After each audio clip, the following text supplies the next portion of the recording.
ಹಲವಾರು ಅಮ್ಮಂದರಿಗೆ ಇದೊಂದು ಸಮಸ್ಯೆ ಇದ್ದೇ ಇರುತ್ತೆ ಅಲ್ವಾ. ಸೊ ಮಕ್ಳು ಏನು ತಿನ್ನಲ್ಲ ಅಂತ ಹೇಳಿ ಮಕ್ಕಳು ಕೂಡ ಯಾವ ಮಕ್ಕಳು ಊಟ ಮಾಡಲ್ಲ, ಸೊ ಅವರು ಕೂಡ ತುಂಬಾ ಇಷ್ಟಪಟ್ಟು ತಿನ್ನುವಂತಹ ಈ ರೆಸಿಪಿ ಇದು. Hey guys, welcome back to our YouTube channel. Let's go. Hi ನಮಸ್ತೆ, welcome back to our YouTube channel. So ಇವತ್ತಿನ ವಿಡಿಯೋ ಸ್ಟಾರ್ಟ್ ಮಾಡ್ತಾ ಇದ್ದೀನಿ. ಇವತ್ತು ನಂದು ಸಿಂಪಲ್ ರೆಸಿಪಿನ ಶೇರ್ ಮಾಡ್ತೀನಿ. ಸೊ ಹಾಗಾಗಿ ಅಡುಗೆ ಮನೆಯಿಂದನೇ ವ್ಲಾಗನ್ನು ಸ್ಟಾರ್ಟ್ ಮಾಡಿದ್ದೀನಿ. ಹಾಗೆ ಅದ್ವಿನಾರ್ನ ಬರೋ ಟೈಮ್ ಆಯಿತು. ನಾನು ಆಲ್ರೆಡಿ ಅಡುಗೆ ಮಾಡಿರ್ತೀನಿ, ಬಟ್ ಅದ್ವಿನಾರ್ನಾಗೆ ಸ್ವಲ್ಪ ಬೇರೆ ರೀತಿ ಅಡುಗೆ ಮಾಡಬೇಕಾಗುತ್ತೆ. ಯಾಕಂತ ಹೇಳಿದರೆ ಮಕ್ಕಳಿಗೆ ಸಾಂಬಾರಲ್ಲ ಅಂದರೆ ಅಷ್ಟೊಂದೇನು ಇಷ್ಟ ಇಲ್ಲ. ಸಾಂಬಾರಲ್ಲಿ ಅವ್ರು ತಿನ್ನೋದು ಒಂದು ಟೊಮೆಟೊ ಸಾರು, ಇನ್ನೊಂದು ಪನ್ನೀರ್. ಅದು ಬಿಟ್ಟರು ಅವರು ಬೇರೆ ಯಾವುದೂ ಅವರಿಗೆ ಇಷ್ಟ ಆಗೋದಿಲ್ಲ. ಚಿಕನ್ ಸಾಂಬಾರು ಕೂಡ ಅವರು ತಿನ್ನೋದಿಲ್ಲ, ಅಷ್ಟೊಂದು ಇಷ್ಟನೇ ಪಡೋದಿಲ್ಲ.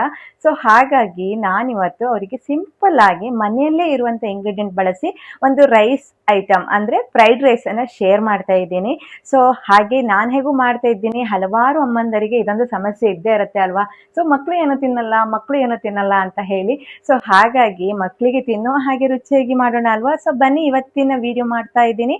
ಸೊ ಹಾಗೆ ವೆಜಿಟೇಬಲ್ಸ್ ಅನ್ನ ಮಕ್ಕಳಿಗೆ ಯಾವ ರೀತಿಯಾಗಿ ತಿನ್ನಿಸಬಹುದು ಅನ್ನೋದನ್ನ ಮುಂದಿನ ವಿಡಿಯೋಗಳಲ್ಲಿ ಶೇರ್ ಮಾಡ್ತೀನಿ. ಆದ್ರೆ ಇವತ್ತು ನಾನು ವಿದೌಟ್ ವೆಜಿಟೇಬಲ್ಸ್ ಅಲ್ಲೇ ಮಾಡ್ತಾ ಇದ್ದೀನಿ. ಯಾಕಂದ್ರೆ ನಾನು ಎಗ್ ಅನ್ನ ಬಳಸ್ತಾ ಇದ್ದೀನಿ. ಎಗ್ ಅಲ್ಲಿ ಪ್ರೋಟೀನ್ಸ್ ಇರುತ್ತೆ. ಸೊ ಹಾಗಾಗಿ ವೆಜಿಟೇಬಲ್ಸ್ ಇದ್ರೆ ಬಳಸಬಹುದು, ಬಟ್ ನಾನು ಬಳಸ್ತಾ ಇಲ್ಲ ಇವತ್ತು. ಯಾಕಂತ ಹೇಳಿದ್ರೆ ನನಗೆ ಕೇವಲ 5ರಿಂದ 10 ನಿಮಿಷದೊಳಗೇನೆ ಮುಗಿಬೇಕು. ಟೈಮ್ ಆಗ್ತಾ ಬಂತು, ಅವ್ರು ಬರೋ ಟೈಮ್ ಆಗ್ತಾ ಬಂತು. ಸೊ ಹಾಗಾಗಿ ಫಟಾಫಟ್ ಅಂತ ಅದನ್ನ ನಿಮ್ ಜೊತೆ ಶೇರ್ ಮಾಡ್ತೀನಿ ಮೊದಲಿಗೆ.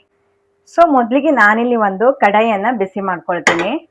ಕಡಾಯಿಗೆ ಸ್ವಲ್ಪ ಎಣ್ಣೆಯನ್ನು ಹಾಕ್ತಾ ಇದ್ದೀನಿ. ಸೊ ಹಾಗೆ ನಾನಿವತ್ತು 3 ಮೊಟ್ಟೆಯನ್ನ ಉಪಯೋಗಿಸಿ ಈ ರೆಸಿಪಿನ ಮಾಡ್ತಾ ಇದ್ದೀನಿ. ತುಂಬಾನೇ ಸಿಂಪಲ್ಲು, ಕೇವಲ ಮಕ್ಕಳಿಗೋಸ್ಕರ. ಯಾವುದೇ ತರಕಾರಿಯನ್ನ ಆ್ಯಡ್ ಮಾಡ್ತಾ ಇಲ್ಲ.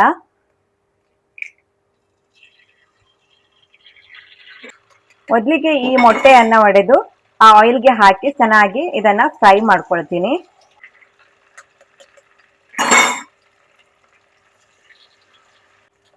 ಸೊ ಇದನ್ನ ಚೆನ್ನಾಗಿ ಮಿಕ್ಸ್ ಮಾಡ್ಕೊಳ್ಬೇಕು.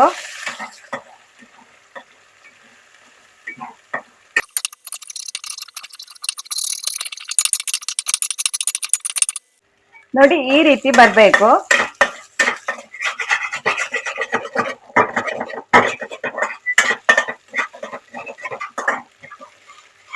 ಸೊ ಮೊಟ್ಟೆನ ಈ ರೀತಿ ಮಾಡ್ಕೊಂಡು ಒಂದು ಪ್ಲೇಟಿಗೆ ಸರ್ವ್ ಮಾಡಿ ಇಟ್ಕೊಳ್ತೀನಿ. ಸೊ ಈ ರೀತಿ ಸೈಡಲ್ಲಿ ಇಟ್ಕೊಂಡಿರ್ತೀನಿ.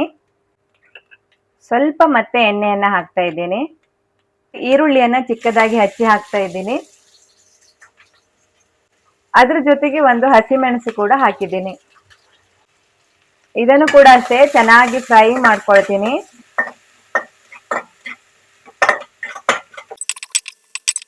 ಇದ್ರ ಜೊತೆಗೆ ಸ್ವಲ್ಪ ಶುಂಠಿ ಬೆಳ್ಳುಳ್ಳಿ ಪೇಸ್ಟ್ ಕೂಡ ಆ್ಯಡ್ ಮಾಡ್ತಾ ಇದ್ದೀನಿ. ಶುಂಠಿ ಬೆಳ್ಳುಳ್ಳಿ ಪೇಸ್ಟ್ ಅನ್ನ ಸ್ವಲ್ಪ ಆ್ಯಡ್ ಮಾಡಿದ್ದೀನಿ. ಇನ್ನು ತರಕಾರಿ ಹಾಕೋದಾದ್ರೆ ಈ ಸಮಯದಲ್ಲಿ ತರಕಾರಿಯನ್ನ ಹಾಕಬಹುದು. ಸೊ ನಾನು ತರಕಾರಿಯನ್ನ ಆ್ಯಡ್ ಮಾಡ್ತಾ ಇಲ್ಲ. ಸೊ ಹಾಗಾಗಿ ಸ್ವಲ್ಪ ಅಚ್ಚ ಖಾರದ ಪೌಡರ್ ಖಾರಕ್ಕೆ ಹಾಕ್ತಾ ಇದ್ದೀನಿ. ಸೊ ಇದಿಷ್ಟನ್ನ ಚೆನ್ನಾಗಿ ಫ್ರೈ ಮಾಡಿಕೊಂಡು ಇವಾಗ ನಾನು ರೈಸ್ ಅನ್ನ ಹಾಕ್ತೀನಿ. ರೈಸ್ ಕೂಡ ಅಷ್ಟೇ ಇದರಲ್ಲಿ ಸ್ವಲ್ಪ ಫ್ರೈ ಮಾಡ್ಕೊಳ್ಳೋಣ.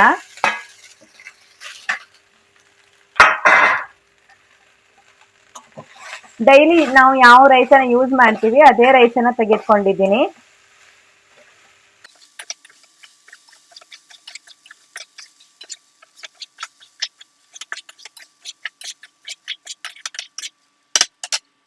ಸೊ ಕೊನೆಗೆ ನಾನಿಲ್ಲಿ ಸ್ವಲ್ಪ ಸೋಯಾ ಸಾಸ್ ಹಾಕಿದ್ದೀನಿ. ಹಾಗೆ ಸ್ವಲ್ಪ ಪೆಪ್ಪರ್ ಪೌಡರ್. ಆಗ್ಲೇ ನಾವು ಫ್ರೈ ಮಾಡ್ಕೊಂಡು ಇಟ್ಕೊಂಡಿರುವಂತಹ ಎಗ್ ಅನ್ನ ಕೂಡ ಇವಾಗ್ಲೇ ಹಾಕ್ತಾ ಇದ್ದೀನಿ. ಕೊನೆಗೆ ಸ್ವಲ್ಪ ಕೊತ್ತಂಬರಿ ಸೊಪ್ಪು. ತುಂಬಾ ಸಿಂಪಲ್ ರೆಸಿಪಿ, ಟ್ರೈ ಮಾಡಿ. ತುಂಬಾ ಟೇಸ್ಟಿ ಆಗಿರುತ್ತೆ. ಮಕ್ಕಳು ಕೂಡ ಯಾವ ಮಕ್ಕಳು ಊಟ ಮಾಡಲ್ಲ, ಸೊ ಅವರು ಕೂಡ ತುಂಬಾ ಇಷ್ಟಪಟ್ಟು ತಿನ್ನುವಂತಹ ಈ ರೆಸಿಪಿ ಇದು.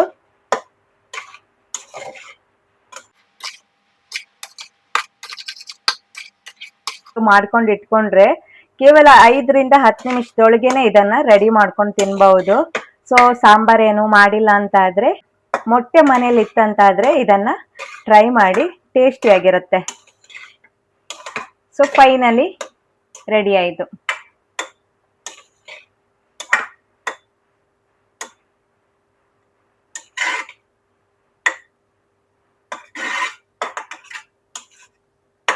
ಸೊ ಉಪ್ಪನ್ನು ನಾನು ಹಾಕಿರಲಿಲ್ಲ, ಯಾಕಂತ ಹೇಳಿದರೆ ನಾನು ರೈಸ್ಗೆ ಆಲ್ರೆಡಿ ಉಪ್ಪನ್ನು ಜಾಸ್ತಿ ಹಾಕಿರ್ತೀನಿ. ಸೊ ಹಾಗಾಗಿ ಉಪ್ಪನ್ನು ಹಾಕಿಲ್ಲ. ನೀವು ಬೇಕಾದರೆ ಸ್ವಲ್ಪ ಉಪ್ಪನ್ನು ಸೇರಿಸ್ಕೋಬಹುದು. ಒಂದು 5 ನಿಮಿಷ ಹೀಗೆ ನಾನು ಸಣ್ಣ ಉರಿಯಲ್ಲಿ ಇದನ್ನು ಬೇಯಿಸ್ಕೊಳ್ತೀನಿ. ಸೊ ಫ್ರೆಂಡ್ಸ್, ನೋಡಿದ್ರಲ್ಲ, ತುಂಬ ಸಿಂಪಲ್ ಆಗಿ ಮಾಡುವಂತಹ ಈ ರೆಸಿಪಿ ನೀವು ಕೂಡ ಮನೆಯಲ್ಲಿ ಒಮ್ಮೆ ಟ್ರೈ ಮಾಡಿ. ಸೊ ಎಷ್ಟು ಚೆನ್ನಾಗಿ ಬಂದಿದೆ ಗೊತ್ತಾ.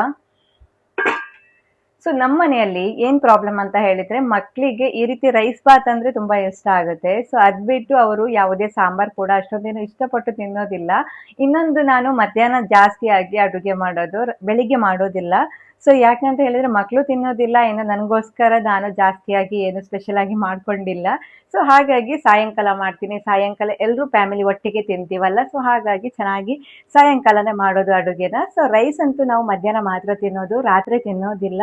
ಸೊ ನಾವು ಅದನ್ನು ರೂಢಿ ಮಾಡ್ಕೊಂಡಿರೋದು, ರಾತ್ರಿ ರೈಸನ್ನು ತಿನ್ನೋದಿಲ್ಲ, ಮಧ್ಯಾಹ್ನ ಮಾತ್ರ ನಾವು ರೈಸನ್ನು ತಿನ್ನೋದು. ಸೊ ಹಾಗಾಗಿ ಏನಾದರೂ ಇದ್ದರೆ ನಾನು ಮಧ್ಯಾಹ್ನನೇ ಮಾಡಿಬಿಡ್ತೀನಿ, ರೈಸ್ ಬಾತ್ ಏನಾದರೂ ಇದ್ದರೆ. ನಿಮಗೆ ಬೇಕಾದರೆ ಹೇಳಿ, ನಾನು ಹಲವಾರು ರೈಸ್ ಬಾತನ್ನು ಟ್ರೈ ಮಾಡ್ತಾನೆ ಇರ್ತೀನಿ. ಸೊ ಕಮೆಂಟ್ ಬಾಕ್ಸಲ್ಲಿ ದಯವಿಟ್ಟು ತಿಳಿಸಿ, ನಿಮ್ಗೇನಾದರೂ ಯಾವ ರೀತಿ ರೈಸ್ ಬಾತು ಬೇಕು ಅಂತ ಹೇಳಿ. ಸೊ ಇವತ್ತಿನ ಈ ವಿಡಿಯೋ ಕೂಡ ನಾನು ಇಲ್ಲಿಗೆ ಎಂಡ್ ಮಾಡ್ತೀನಿ. ನಾಳಿನ ವಿಡಿಯೋದಲ್ಲಿ ಮತ್ತೆ ಸಿಗೋಣ. ಅಲ್ಲಿ ತನಕ ಎಲ್ರಿಗೂ bye bye. Thanks for watching.